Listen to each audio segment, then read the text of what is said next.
You can talk now. Good evening, Mr. Hudson. Hello, sir. Hello, mate. How are you? I'm all right. I'm good. Al, this is our first time. I mean, we'd done our first podcast together in about 2018, but we've always done it through audio. We've never done a visual, so this is the first one. So, oh, and by the way, guys, welcome all to My Life, My Music, the week that was. We're doing this podcast today, Al, on the 12th of March, because it marks 50 years from your debut, your England debut, on the 12th of March, 1975. Where have those 50 years gone, Al? Well, I think when you say that, it's like there's certain things in experiences in life that are so clear. I suppose it doesn't matter whether they're good, bad, or indifferent, but I can still remember everything. I think because of how it all happened, how with the band, English band, and then Rebby getting the job and knowing he wouldn't pick me. And I thought the other day, I was in two squads before the German game, and I weren't even on the bench. So he had no, and then on the Saturday before, I played against Man City. We beat them 4-0 at home, and I made one, scored a couple, scored one, and I just turned up on the Sunday and he picked the team and I was in it. Now, I don't know whether it was, I think it was probably a lot of pressure from the media. Yeah. And he picked Malcolm as well. And he probably thought that I couldn't hack it at that level. And he's actually said that since I've had that game. He said he had a problem with consistency. Well, why pick me in the first place, It's different if I played badly in that game. He never picked me again after, although I played against Cyprus. But the Cyprus one was a nothing match, really. It was a European Championship game, but it was nothing. It was you could have got someone off the street to play in that game, Cyprus did. But I can see it all clearly, from the squad before. Because what I'd done, Paul, I think I've mentioned before, is when I got banned and then I left for Stoke, and he kind of signed me, Tony, and it had nothing to do, he never mentioned England, although he was banging the drum to get me back in the team because he believed in that. He never once mentioned it, it was all about playing for him, and that's, I just got England out of my system altogether. And it weren't until he got the sack, Ramsey, and brought Rebby in, and then all of a sudden things kind of changed, but they didn't change for me. Yeah. I was still wounded, really, from what had gone on from the injury, missing 70, and then being banned for being injured. That should be looked at, because there's three of us that didn't make the trip. Colin Todd was one. Colin Todd didn't go because he didn't want to go, but he was honest. Malcolm MacDonald didn't want to go, and he got a letter from his doctor saying he had a bad back. He didn't have a bad back because I spoke to Malcolm, and he said no. He said that was the one injury in them days you couldn't detect. Yep. So I was the only one that was really. No, Colin Todd was honest, but I was honest. I had a bad ankle, and anyway, 2 out of 3 got, Malcolm got away with it, scot-free. So the point I'm trying to make, really, you'd be better off with an example like that. You'd be better off just lying. Yeah. It tends to be honest in the game.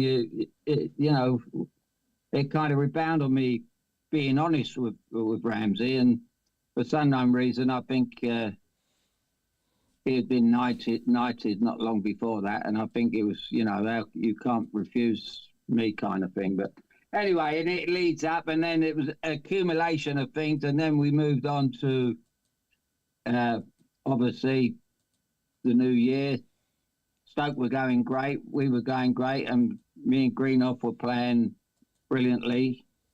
So were the team, and don't I don't understand how Jimmy weren't called into the squad as well, as well as me. But he'd already, that was obvious because he'd already sold Jimmy from Leeds to Birmingham, didn't he? Yeah, he did. But Jeff You know, Salmons, so- Jeff Salmons, who was another integral part of that Stoke City team in 1975, he did get a call up, but he got caught in a lift in it at 4 o'clock in the morning, and Revy didn't like that. But going, Well, that was when he said my international career's over before it began. We were in the room that night. Yeah, you finished a few international careers, didn't you, Al? oh mate. But if we're looking at when you joined Stoke City, I mean, you were one of the great midfield players that just come onto the scene in 1969-70 season. You moved from Chelsea, of course, in the January 74. In that first season, the 73-74 season, you played 18 league games. In the season after, which you made your England debut, 74-75 season, you were an ever-present there for Stoke City. You were running Stoke City. You were the greatest midfield player in England at that time. It's quite amazing that it took Revy so long to actually give you your debut, and he gave you the debut in the middle of the park with both Colin Bell and Alan Ball. There was a couple of other debutants, Steve Whitworth for Leicester City and Ian Gillard from QPR. But you were the king of England, really, Al, just waiting to be crowned. Well, there is now, there's plenty of players that can play in midfield, but I think the game's changed when we play, because I regard myself as an inside forward, as was the likes of Tony Curry. I've said all along that I wonder what it'd have been like that night against the Germans if I'd have played with Alan Ball and Tony Curry as well. As good a player as Colin Bell was, it would have turned into like an Olay session, wouldn't it? They just wouldn't have got the ball that night. But he had when he picked me, as we've always spoke, he had no intention of keeping me in the team. He thought I was going to foul, and it was a good night, and you could tell on his face when we come in the dressing room after the game that he was choked, Yeah. Even if he put a bit of a front on and said well played, but he didn't. And I walked away. I was delighted just to see him like that, but I'd done it all wrong. As I said, I should have went upstairs, which I did. My dad was upstairs in the long bar, and he had paint all over him. He just come to work, and I suppose these people we've been talking to thought, oh, he is your son. Didn't believe it, But I should have, if my dad had turned around to me that night and said, well, you prove your point, don't play no more. And I should have done it. Because when he finally did get rid of me, and then we went to Hungary, me and Jimmy as two overage players, and you wouldn't believe the way he spoke to me and Jimmy one day. He really ran us through, and I thought, what am I doing? It was like a school teacher talking to kids, two little kids. He knew he'd get away with Jimmy, but, and I went through that situation with Alan Ball with him, the night with, he said, I heard you've been out and he had the cab driver, get back in touch with him. That was the kind of man he was. He wasn't, football's supposed to be an entertainment and enjoy every minute of it, but you just couldn't with that man, It was, so that basically that's the most pleasurable thing about on that Wednesday night.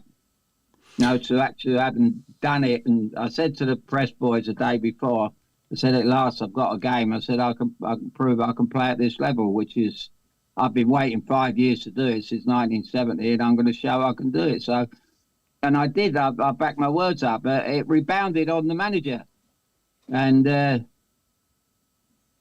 then I end up taking, like I did with Ramsey, I got a 3-year ban off him. Then I got kicked out by Revy, and he ends up going to work for the Arabs, and I'm on the scrap heap again, and And then Ron Greenwood That's, called you up against Brazil, but you was in the pub. I mean, it was pretty much like carry on England. But going back to that night on the 12th of March, 1975, what was it like being in the dressing room? You know, you're going to make your first appearance. You're getting your first cap for England. You know, the bell's gone. You're going onto that Wembley turf. You've lined up the national anthem. What was running through your mind, Al? What was your thought process on that night? well, to be perfectly honest, mate, I was playing so it's like anything else. Yeah. When you're playing bad, you've lost your confidence. I was playing so well for my club. I feared nothing at that time. It wouldn't have mattered if it had been a club game against the top team in the world or the world champions. You know, I was just playing at on the top of my game, and I didn't fear anyone. I was very, very fortunate that night that Alan Ball was playing, because I knew I had an ally on the field that I knew I'd get a lot of the ball. Whereas in many England teams, I don't think you do get much of the ball, because I don't think you'd see many games like the West Germany games where the midfield players had so much of the ball. Yeah.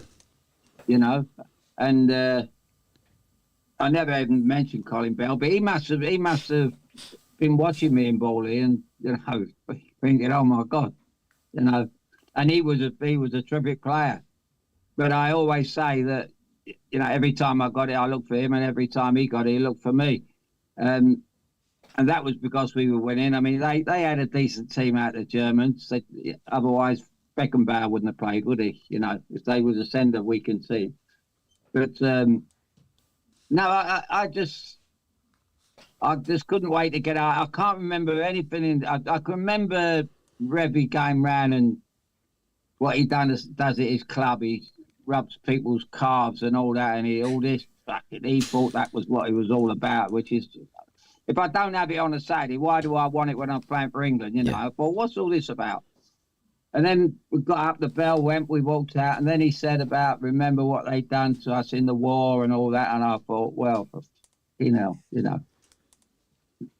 is this the way football should be played? We got to go out and think about playing it. And then after the game, me, Alan Ball, Malcolm, and 3 Germans come out to the nightclub. They didn't leave us till 5 a.m. So, these are the people that we went to war with, and we've just played against that. But Revy's, do you think you can actually talk to footballers, and does he think we're dim enough to think that that's going to try and motivate you to up your performance because they done us in the war? I weren't even born. Yeah. It's a sad indictment on anyone doing that, but at the end of the day, it all turned out in my favour, which rebounded on me again. Although if I'd have had a nightmare, I'd have hated. I think the satisfaction I probably got out of it is that I was playing so well and I kept my form up, and I didn't give him the opportunity to say, that is why I don't pick you, So it was what a lot of people don't realise is 50 years on, you have to live with that for 50 years. It's not the not plan it. It's to actually hear the England squad names week after week after that, and you're not in it, and inferior players are put in front of you, people he liked, was like, it doesn't seem right. It's not in the real world. It's not, and you shouldn't be. Football is not all about picking your favourites. Football is all about picking your best players, your best 11, and that's why England have never really done any good. And I've got to be fair. I'm doing a thing with Letizia in the morning. Oh, right. Yeah, and it's about Thomas Tuchel taking over. And I really do think he's going to get the job done. I really do.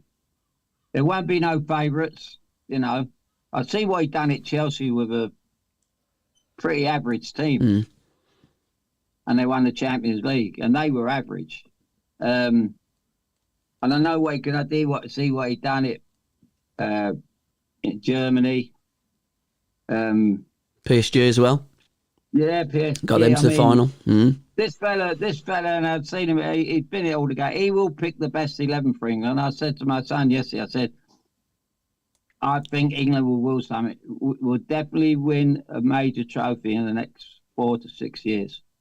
Again, it's all important. Not only will they win one, while they got this fella. And funnily enough, I wanted to do it with Matt because I'd done a night with him last year, didn't I? And he disagreed with me. He said, I think the English manager should always be English, but that's not an argument. That's just that's someone's opinion on it. What's your opinion, Al? Well, say you haven't got an Englishman that's good enough. Yeah. You know, you got to bring in some. I mean, the Premier League and everything else has changed. You know, our game was on its knees before they started bringing all the foreigners in. Yeah. You know, you only got to look at Arsenal now. You know, I remember having an argument with Ray Parlour once. He was saying about Bergkamp being the best Arsenal player ever, and I said, well, for me it was Brady. You know, and as regards Alan Ball, and it's all gone foreign, isn't it? Continental. You know, Wenger came over.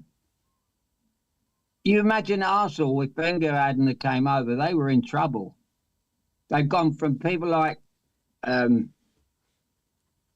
Neal to Arsene Wenger. I think that Bruce Rioch, your friend, in between, he was the manager, wasn't he? I didn't really want to mention it.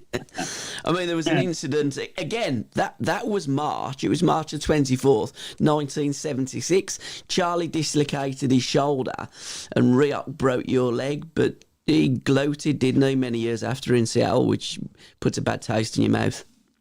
Well, it's breaking my leg at Derby. I mean, he did it intentionally, but it was my fault for turning my back on him. Yeah. But as my father always told me, don't ever receive the ball with your back to him. You know, turn side on or whatever. And I only ever had 2 bad injuries for doing that, and the other time I got run over. You know. So, although on the football field, a little bit different from crossing the road, but you know, it's we've kind of moved on from the Tuchel from the game against the Germans to Thomas Tuchel, but that's how the game has gone. You know, if someone was to say, do you want Don Revie in charge or Thomas Tuchel? Well, they can have an opinion at the moment, but you know, we're doing it now because we won't know until the next 6 months, will we? How he handles the thing. Even his first squad is going to be the most interesting squad of all time. Who actually thinks he's been around? He knows all the. He knows everybody who plays here because he's been a manager here. But he's gone round. He's seen all the youngsters. He's seen what's what. If he don't know his best squad by now, he never will. And this is his first, you know. So we will know as soon as he picked his first squad. And basically that's why I said to Matt, because he picks his team next week, doesn't he? I think so, yeah. We got that international weekend coming up quite shortly. Infamous photograph with you and the Kaiser, friends back at Beckenbauer. You're giving him the bad finger. If you want it, come and get it. I mean, that was just, again, an Alan Hudson, the maverick, the player. To think that in your first game, you're doing that to Franz Beckenbauer, that shows some right balls and confidence, doesn't it, Al? Well, I didn't nose him because he had his number on his back of the shirt. It was raining heavy, and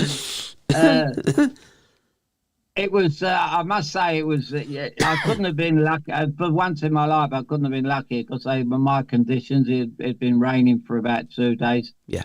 I remember it so well because I watched Cheltenham in the afternoon as I'm doing this week, and it was just everything fell into place, and I was so confident, especially when the rain come down, because with the bad ankle, that I thought this is tailor made for me tonight, you know. And the other thing that was tailor made for me was the two kids that you mentioned earlier on who playing fullback. Yeah. They had never played before, and I think I said them before the game, look, you know, to get rid of any nerves, just get it into me and Bawley, you know, and we'll do the rest, and you just make your runs or whatever you do. They're both good players. But a debut, everybody needs a bit of help. But the only help I had, but it wasn't verbally, it was knowing that he was next to me, because, you know, I see Bawley play when I was a Fulham supporter. I see him play for Blackpool. I followed him all along, and I knew what kind of player he was, and I knew that's why I went to Arsenal. But when I got there, I was told that I was there to replace him. So that was another nightmare. But that weren't in March, was it? No, it was in January, 13th Yeah, of January. I always moved in January, yeah. It was either just before Christmas or just after Christmas, but generally it was January. No, I think it was December the 13th. This was to Arsenal just before Christmas. Al, let's go back. You have referenced your injury, and that injury to this very day still hampers you, even just going down the road for a loaf of bread or a bottle of milk. And it happened again. March was a very, very strange time for you. It's arguably your worst time in football and your best time in football. But the worst one was on the 30th of March 1970 when you played against West Bromwich Albion for Chelsea. You got beat 3-1. But you take up the story, a ball's dropping to you. What happened next? It wasn't much. I remember it was Easter Monday again, wasn't it? It was, yeah. It was, I mean, we were going on a great run. We just got to the cup final. I was looking forward to, you know, it was my first season. I was looking forward to the final, and ball came down. It weren't much of a game at West Brom. We weren't playing all that well. We'd just been beaten 5 at Everton on the Saturday before. I think Bawley again done it. And I remember with nothing going on, it weren't as if anyone was around me. I did just the ball come drop down as if it dropped. I suppose I say it dropped down to the sky because I was in total shock when I hit the floor. I knew it went straight through my head. Wembley's gone. Yeah. But I never for a moment dreamt that I'd miss Mexico as well. You know, it was like a double whammy. Yeah, just and there was no one near me. I think Asa Hartford might have been 10 yards away. But it wasn't. The reason I say that because it wasn't enough for me to take my eye off the ball and my eye off, you know, where it was going to land. It was just a freak accident of a hole in that pitch. And, you know, when players complain today, they could never do that on our pitches today. That could never have happened. But that's why I've ever since I've always liked the ground's very heavy, very muddy, because obviously there's, like you say, I walk down the shop and I have to watch the paving stones and all that, so in case I go over on it. But yeah, that was probably, I didn't realise how bad it was, how it was going to be until I actually sat on the bench at Wembley and watched the game. And then even worse, you know, I think he put me in a hospital, that which weren't going to work, for a week before they played the replay, because I think they put the replay back for 2 weeks for some unknown reason. I think Leeds might have been playing in the European Trophy or something. Yeah, got Celtic in the semi-final, hadn't they? Yeah. So we done a double whammy on them, didn't we? We, you know, Jock Stein beat them and then we did. So, but Manchester United was Old Trafford was probably the most hurtful, apart from going down the hole, the most hurtful thing at all. And it was, and then it was summer. I went away. I used to go runs along the beach every morning, and that I couldn't do none of that. I couldn't, it kind of changed my life completely. And then I think if I'd have stayed at Chelsea another year or two, I think I'd have just drifted out the game because my form got worse. My mentally, I was totally gone. And I think because of the club weren't helping. If I'd have been at Stoke and that happened, Tony would have had me into the office and spoke to me about it. How can we help you? You're obviously having a bad time. It ain't because you can't play. You don't become a bad player overnight. And that was it. And that was my whole trouble at Chelsea at the time. All right, we won the Cup Winners' Cup the year later, which I'd done well in. When we beat Real Madrid, and the following year we got the final and played Stoke. And if we'd have won that, it'd have been 3 trophies in 3 years. And we should have won the Cup Winners' Cup again, but we got knocked out on a away goal by a team that we'd have beat 99 times out of 100. So it was. I think what I'm trying to say is, although when I went to Stoke I was only 23, and I played, got the 2-3 finals. It's not like today when they had the Champions League and they're playing it, and it seems like they're playing in Europe every week. Yeah. But it's where you could have gone. It's especially when your performances are not up to scratch. You think, and you can't play on hard fields. You praying for rain on a Friday night and that kind of thing.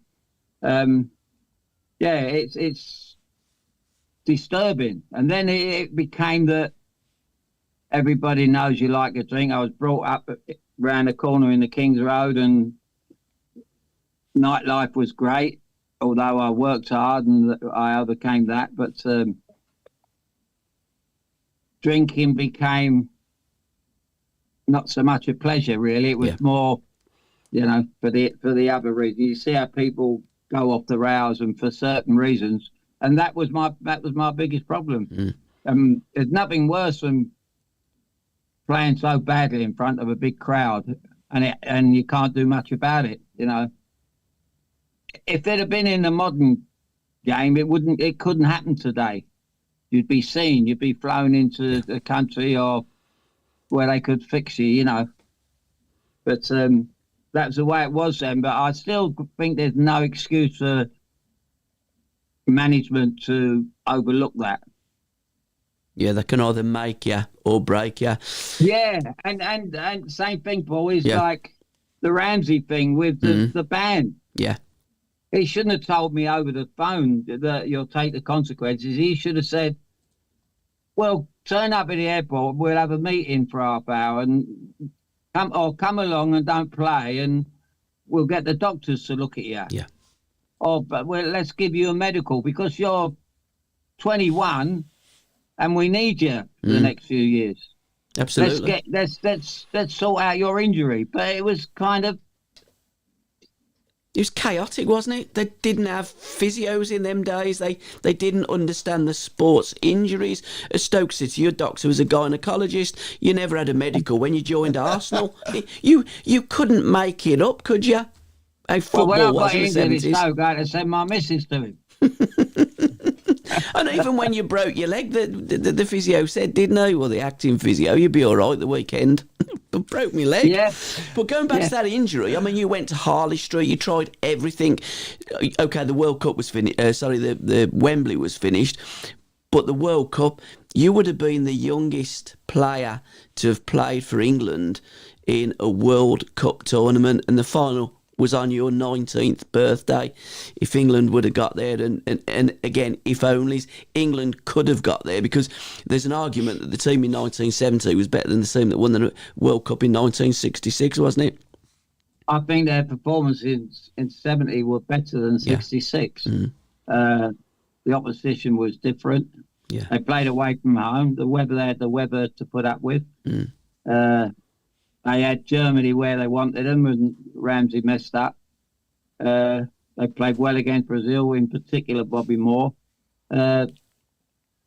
they were very, yeah, they were better than 66. There's no doubt about that, because, and that people forget when they played in 66, if they hadn't have sent Ratting off in the quarterfinal, I think, it may have been a different thing. I can't, in them situations, you imagine if they'd have sent Alan Bull off or Bobby Moore or Bobby Charlton off, we would have been stuffed, wouldn't we? Yeah, absolutely.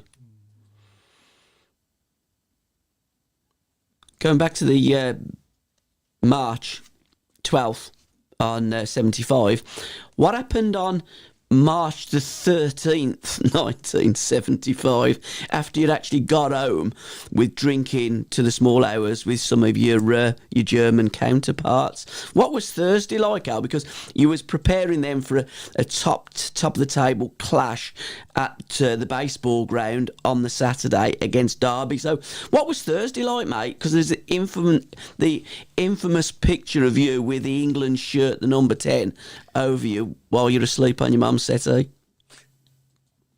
Well, I got in because it was down in London. I couldn't go back to Stoke that night.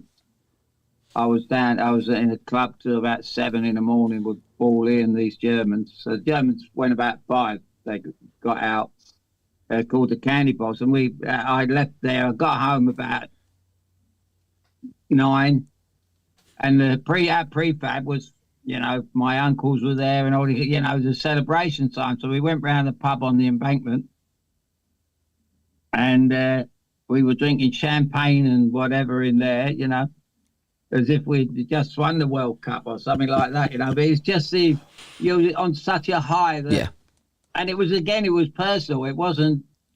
You showed that you could do, I think I proved a lot of people wrong as well. I'd done it when I went to Stoke. Even the journalists in Stoke, I've spoke to them since, and they thought I was walking into a minefield, They couldn't see that working. But that's what football's all about. It's about proving them wrong. And then I got, I left my two uncles, went back to prefab, obviously, and I was worn out. I just fell on them. The fella came round. He said, "Can I take his photo?" He said, "Well, there he is there." So he just threw a shirt over me and took the photo. So anyway, I woke up. I remember waking up and what day is it kind of thing. And I said to my dad, "Come on, get ready." He said, "What?" I said, "You're coming back to Stoke with me because we're playing Derby on Saturday." I said, "You can go to Derby from Stoke." So we went up back to Stoke that night, went in the local pub up there Thursday night, and trained Friday. And at Derby, they actually won I think they won the league that year. Was it the year after? Yeah, they did, yeah. Yeah. 53 points. I put a performance that day, which was better than the one at Wembley on that pitch. And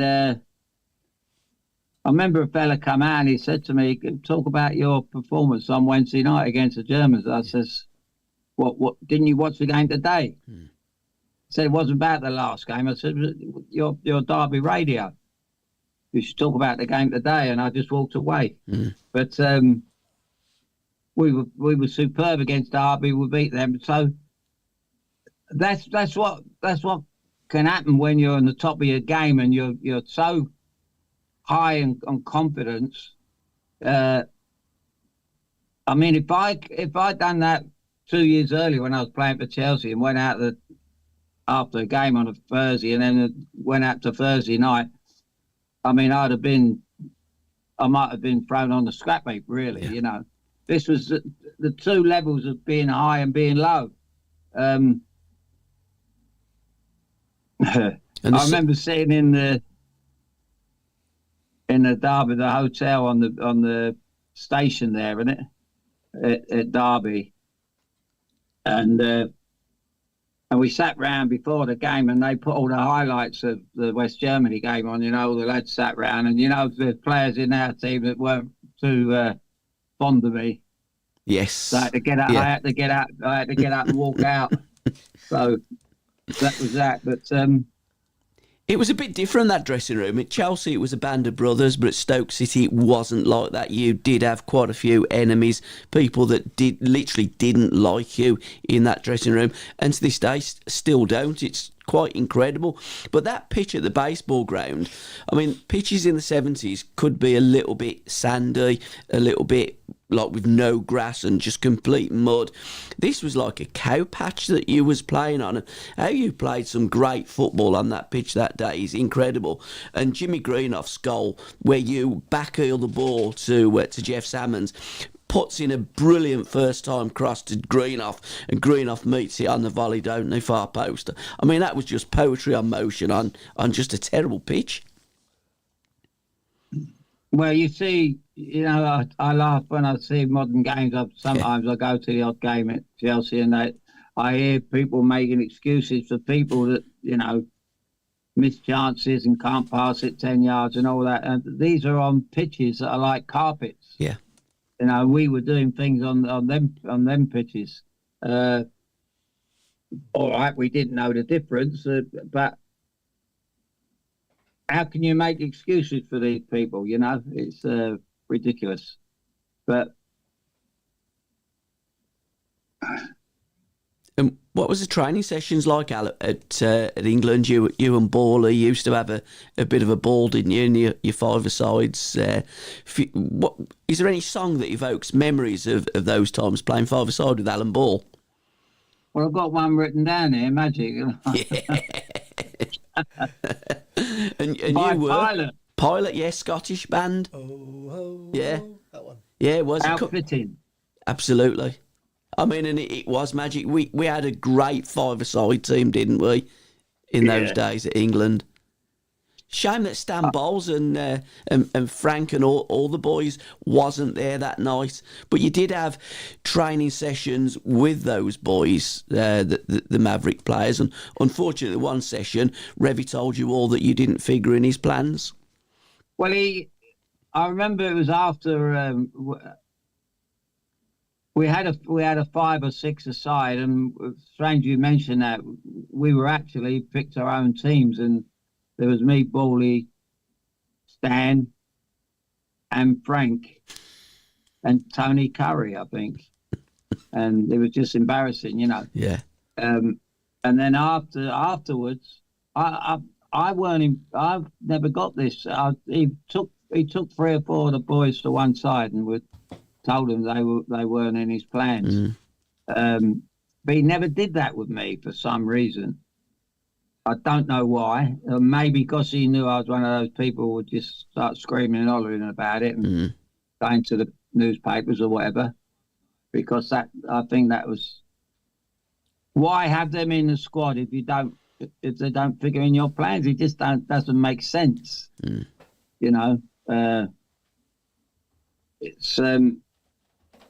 It's just, I suppose I got spoilt when I went to Stoke, that he done everything humanly possible to make everybody feel at home and want to be happy every day, happy in your training, happy in your football. Didn't really care what you done from Monday to Friday.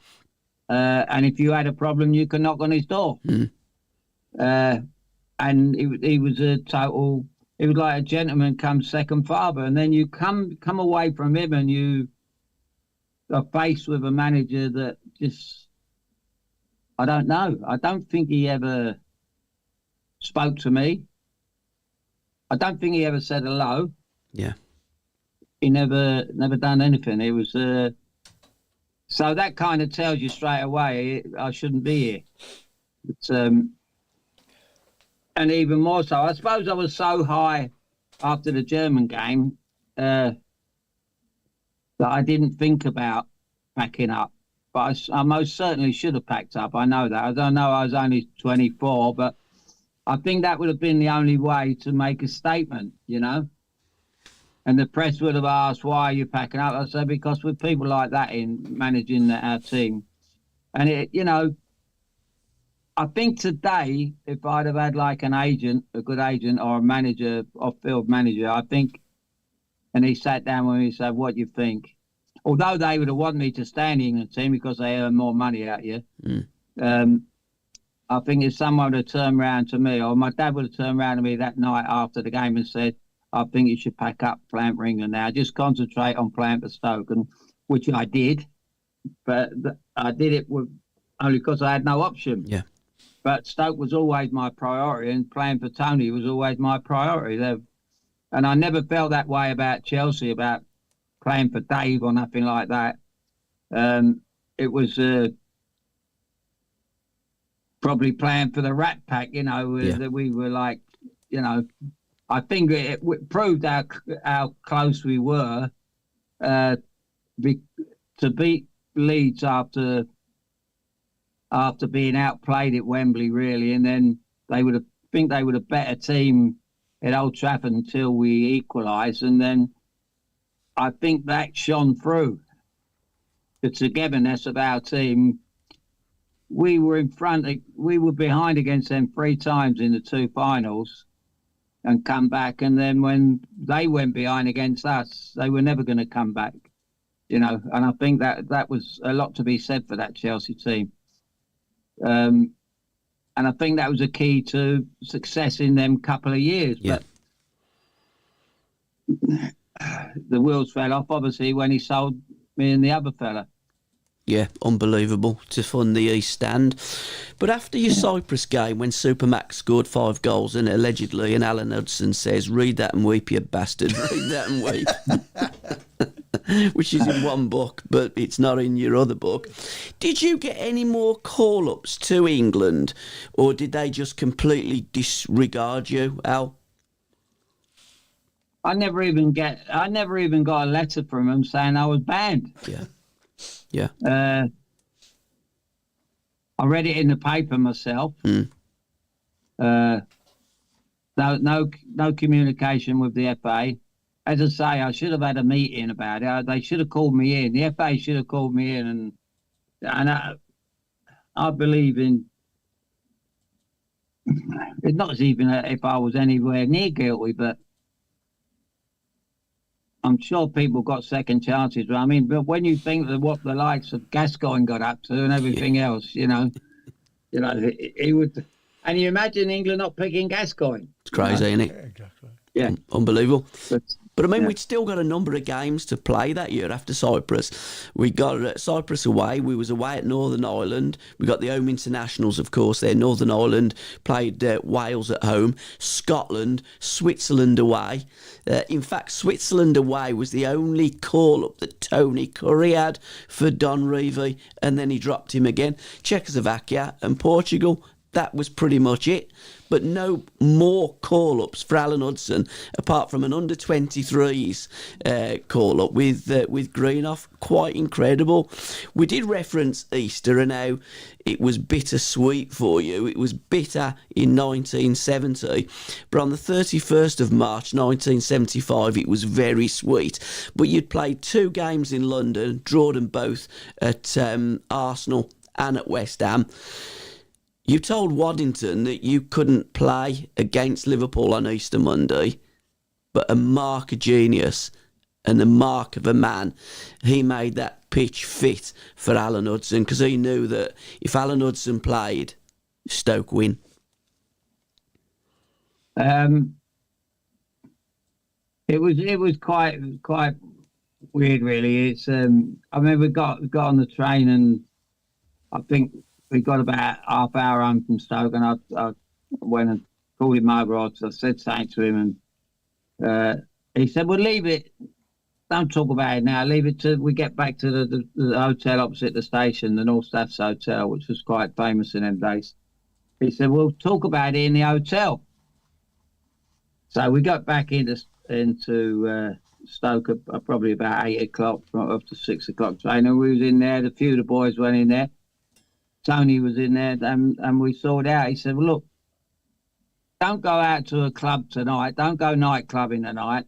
Don't go out tomorrow. Keep out your local pub. I know you go on a Sunday," he says, "and have early night Sunday, and you'll be playing Monday." And I remember thinking he must know some kind of rainmaker or something, like, And I went out on my lawn the next day, and there was no rain and all that kind of stuff. No sign of rain. because we had a drought in them. That we had a long drought in '75, and I remember driving into the ground. I was choked because that was one game you want to play, and it was top of the league clash as well. Yeah. And I get in and I walked into the dressing room, and I see my shirt hanging up and my boots below it, and I thought, oh, he's trying to pull one on me here, because they used to tell me how he used to do that with Stanley Matthews. Yeah. When Stan was a bit better, it was the only difference is Stan was 30 years older than me. But I walked down there, come out, and I was going in to say, I can't play Tone. I was not on this pitch. The worst thing could have happened. If it had been a hard pitch and I'd have played, and especially against Liverpool, and we'd have got beat, it wouldn't have been right, So that would have been your chances. You're better off playing someone who's going to make it hard for Liverpool. Anyway, I got down to just right near his office, and I thought, I'll go back and I'll have a look at the pitch. And I turned back, and as I've gone to look at the pitch, I think it was Keegan, Toshak, and Ray Clements were coming up. And Ray Clements said to me, Huddy, what's gone on here? He says, we ain't had no rain up there for ages. I said, mate, you got to live in Stoke. It's got the strangest weather up here, mate. You can't believe. I said, and that was it, and I went, so I didn't go. I don't know. I did go in his office. I went back in his office. He says, how are you? He didn't even blink, Yeah. And I said, I think I said 14 or something. And he went, all right. And he got 14 tickets out for me, for the family who would come up from London that day. And that was it. So, I mean, I always say, how could you go on the field that day and not want to put your best performance on for that fella? It's just the way I am, I suppose. But, he didn't do it for me. He didn't do it for him. He did it for the team. He did it he did it for everybody. He wanted us to beat Liverpool. And that was what I'm saying about someone like Revy. He couldn't care about you, This benefited everybody. And by bringing a fire brigade in was just a masterstroke, really, And it was, I don't know. I mean, we had 2 hard games down at Arsenal and West Ham, 2 games prior. We drew them both. We should have won them both. We were playing well. And I suppose he thought, well, no, we're playing well, but what we do if we don't play, which is it's common sense, really. So Dave Sexton wouldn't have thought of doing that.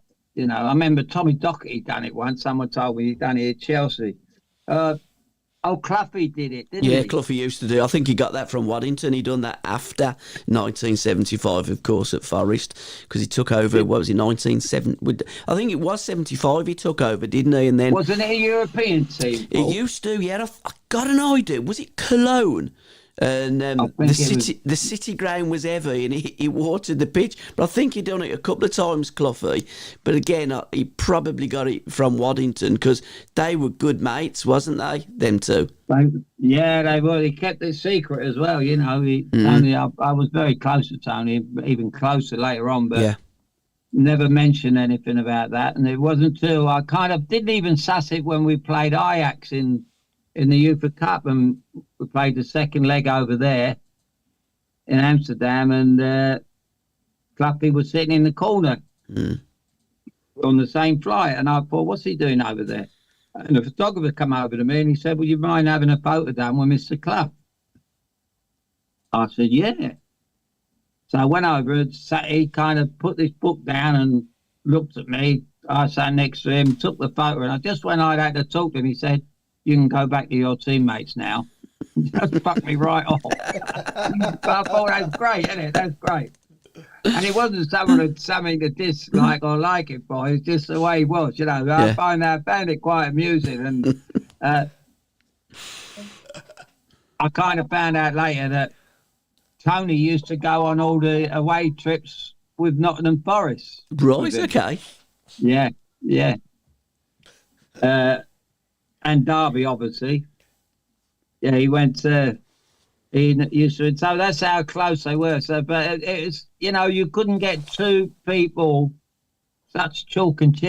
cheese, you know, and they would have been like, you know, like Taylor and Clough. I mean, you know, talking about England management, they would have been two people they would have crushed the world. I think them two together, you know, with their football knowledge and different ways of approaching things. The old good cop, bad cop thing, you know. Now, Clough, the greatest England manager that we've never had. Tony Waddington, I'm guessing, Al, as well, would have been the perfect England manager, wouldn't he? Either of them, if they'd have been manager of England in the 70s, I'm sure that we would have qualified for a World Cup finals. And with the talent that we had, I'm sure that we could have gone on and won a tournament. I think in them days, even when he had Ron Greenwood come in and Joe Mercer came in, I think we had probably half a dozen managers around at that time before the tracksuit managers come in. But I've got to say that Tony would have been, because I'd never played with for the others and never experienced that. So, but all I can say is that I've had enough players that, you know, when you look at Doherty and then Sexton and then Tony, had a couple. I was at Stoke when Mick Mills was there later on.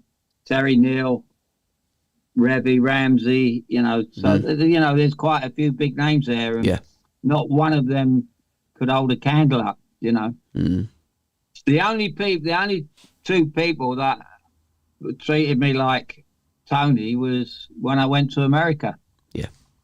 And I played for Alan Hinton and Jimmy Gabriel at separate times. And they were exactly the same because they knew what I was all about.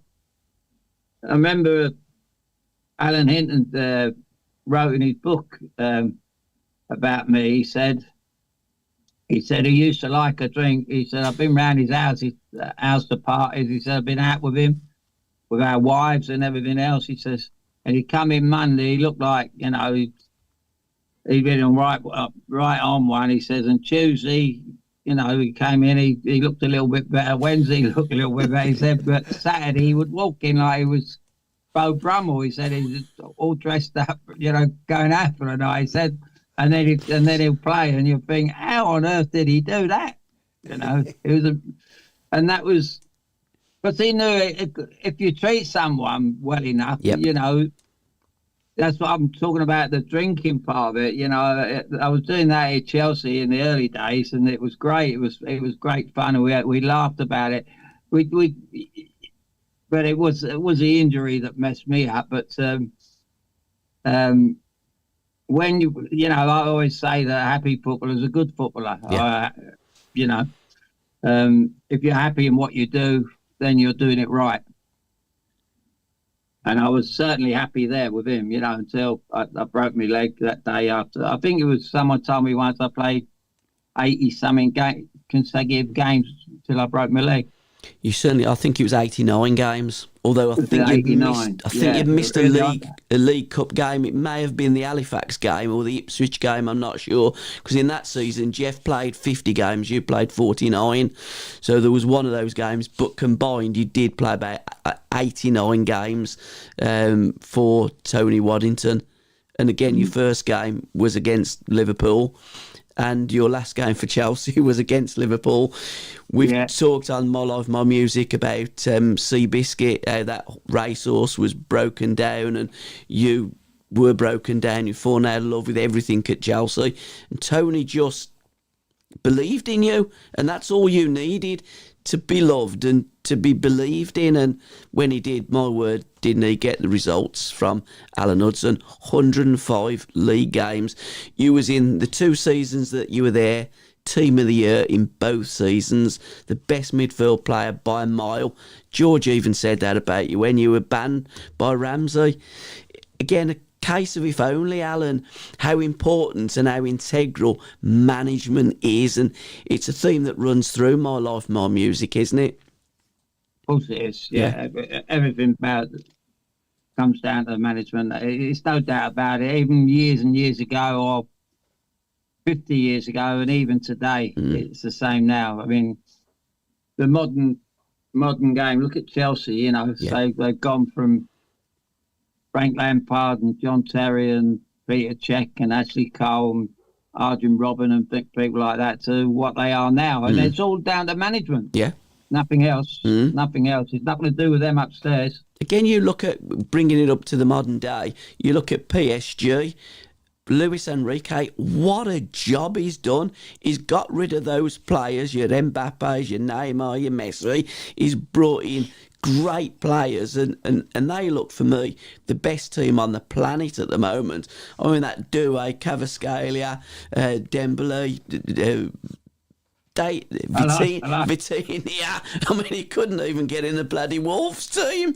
It's quite incredible. But again, I think Enrique has been a great manager and a manager that you'd want to play for, and that's just half the battle. Well, I think he kind of played that way himself, didn't he? Yeah, he did. Yeah, he did. But getting back to PSG,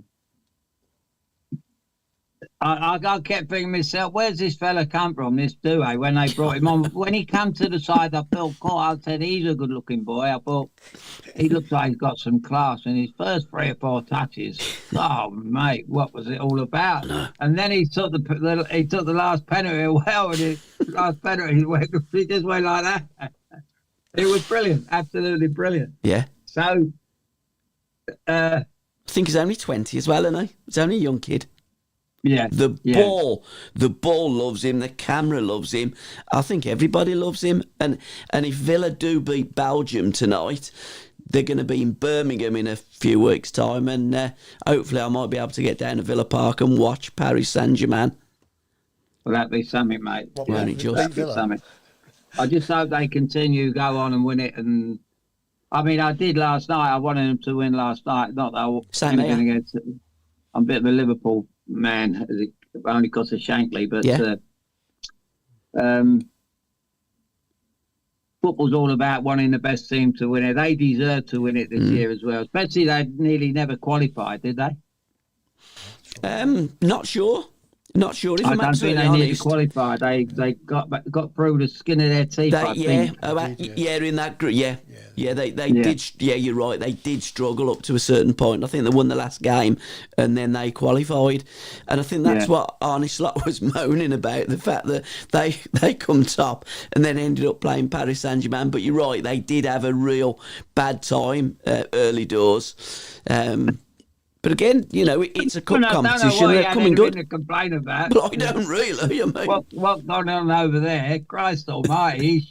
He should have given the game over there. I mean, if it was a boxing match, he'd have thrown the towel in. When it was just unbelievable, the game over there. Yeah, it was. And the commentators had the audacity last night to say they've been a bit unlucky tonight, Liverpool. Christ Almighty!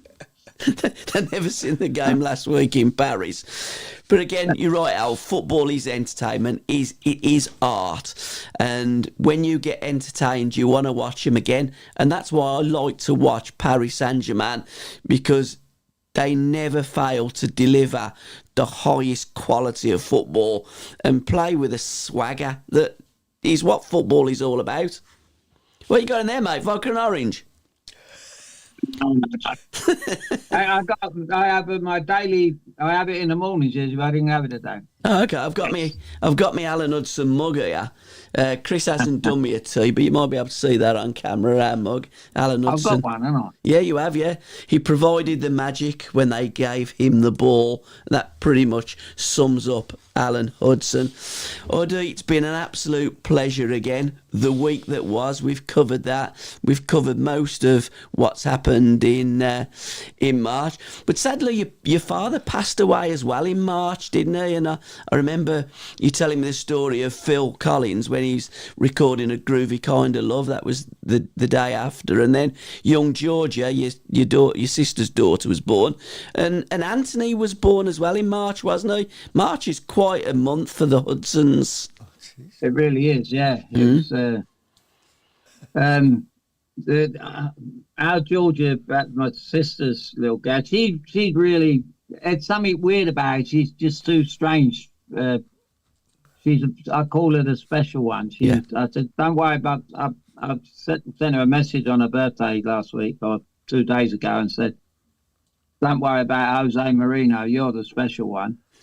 And I said, "But it's been a pretty bittersweet time, because I get reminded of every 37 years it is, and it's quite hurtful, like with anybody. But to that is it's uncanny, isn't it? Getting off that, I was reminded it today at Cheltenham. Did you know anything about Cheltenham today? I know that there's horse racing on, Al, but I'm not very good with the they had GGs. the kid that died, 24 years of age. No? No. He died, the Irish boy. Oh, right. And he jockey, and Today? no, he died not so long ago, a few weeks ago. Okay. I didn't know. And today, the first race at Cheltenham was named after him yesterday. Oh, right. Only 24. Blimey. No age. And the horse that won the big race today was the horse he won the big race at Cheltenham on, and his mate rode it today. Good And grief. he would have been riding it. And then the horse that won the race after, he rode at Cheltenham and won on it. And he rode these two horses who won 2 races at Cheltenham in one day. He rode them both on one day, a few years ago. Wow. And he's still only 24. I mean, that's been the talk of all day. Ain't life weird? How something weird happens. Mm-hmm. Now, I don't know anyone whose father or parent or anyone in the family has died the same day. Mm-hmm. And my father was he was a family man. He just couldn't wait. My sister was the apple of his eye, and he couldn't wait for her to have, this young granddaughter. And my sister was come out from having the baby, and said my dad would be, over the moon. He's at work. He's over the moon, and I was on a train coming down from London because I had a doctor called me. Yeah. But it's weird, isn't it? It is. Every year, it's not even a celebration, is it? No, No, not at all. No. I mean, Bittersweet. a wise man, a great broadcaster, once said, "There isn't anything that hasn't happened to Alan Hudson apart from being abducted by an alien." And I'm guessing, Al, if you was, it'd be March, wouldn't it? There's still time. Al, it's been an absolute blast and a pleasure, as always. It's great to see you. It's fantastic to see you as well. You Al. can't see me, Al. I mean, it's the first one that we've done together where we can see each other. And pass my love on to Matt Letizia and Tony Jimenez, because you do some great podcasts with Tony on the Alan Hudson podcast. What guests He's got a lot to learn. have you, as Tony Adams, have you sorted that out yet? Has Tony got back? No, I've left a message for him to get back to me. I'm going to have to find another way. Yeah, sure. Yeah, Sure. yeah. And who else have you got coming up, Al, just before we leave you? Anyone else lined up? So we've got a couple in the pipeline. We've done one with a fella called Neil Barnett last week. Yes, I've seen that. That was quite interesting. He's Chelsea mad, and he used to introduce the players on the field and do the pre-game entertainment and all that. Yeah. I wanted to, I had him on because he's a nice fella, but I'd like to know how they let him go, and they let him go pretty much the same as they let me go. Yeah. They've told him, we're not replacing you with anyone. Mm-hmm. And the following day, the fella that they replaced him, we phoned him up, and he says, "Neil, I got to tell you." He said, "I know we know each other." He said, "But I'm having your job." So nothing really changes. Nothing So it ever. made me feel a little better. That line alone. I said, "Oh, there's not just me, is it?" No. Everybody in football, it's just the way it is. Nothing ever changes. Al, thank you so much for your time, mate. Well done, mate. And we'll do another one in about 4 weeks' time. We've All right, covered mate, an whenever. awful lot of your career in My Life, My Music. So, guys, once again, thanks for watching, and good night and God bless. Cheers, Huddy. Good night. Good luck, mate. Thanks, Good Al. Thank you, Paul. Cheers. Cheers.